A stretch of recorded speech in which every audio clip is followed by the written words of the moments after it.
Nearly 4 years after the Supreme Court overturned Roe v. Wade, a new study finds the number of abortions nationwide has slightly increased. The news comes during a renewed legal battle over access to the widely used abortion pill, mifepristone.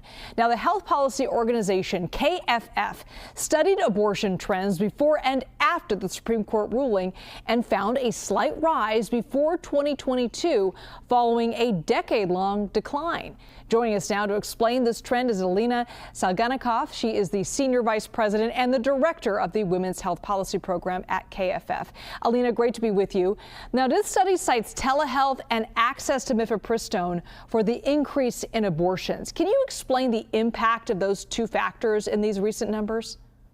Right. I think that people initially expected right after the Dobbs ruling or after Roe v. Wade was overturned that they would see abortion numbers plummet. And while that did happen in some of the states initially, what we've seen is that those numbers actually have gone up. And the reason for that is twofold, as you mentioned. One is that there is the ability of now abortion pills, medication abortion, and that's actually two medications. One is mifepristone and the other one is misoprostol, and a combination of those drugs is taken for medication abortion. And those can be no longer are required to be given directly by the physician, which was the original rules. Now the FDA has said, and this is basically since 2021, that it is safe and effective to mail these medications. And so many of the women who are seeking abortion in the 13 states where abortion is banned and in the 6 states where it is highly restricted are turning to medication abortion through telehealth to get their abortions done. Now, sorry. No, I'm sorry. Complete your thought there. And so some women, however, this is only for abortions that are earlier in pregnancy. Mm-hmm. Some women, for many different reasons, can't use medication abortion, and so they are forced to travel, and in many cases, very long distances and at extreme cost to get abortions. It's important to note, though, that this medication combination, often just known as mifepristone, was approved by the FDA many years ago, but now there are renewed questions into its safety and efficacy. What impact could that potentially have on access to these types of drugs?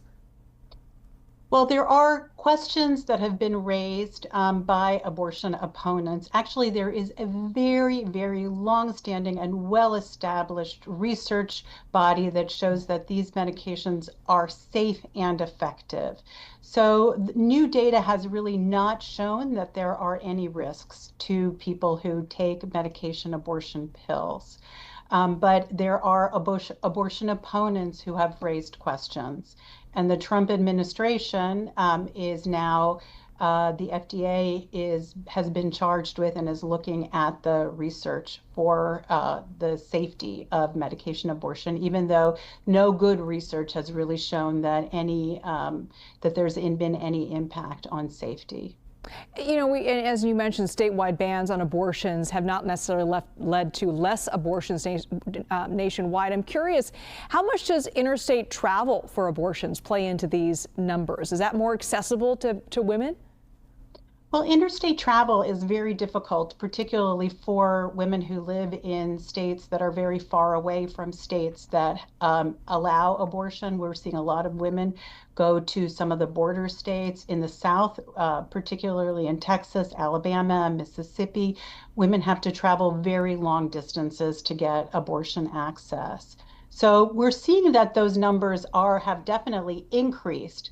But it's the combination of the interstate travel along with the ability to get telehealth abortions that have really enabled women to continue to get abortions.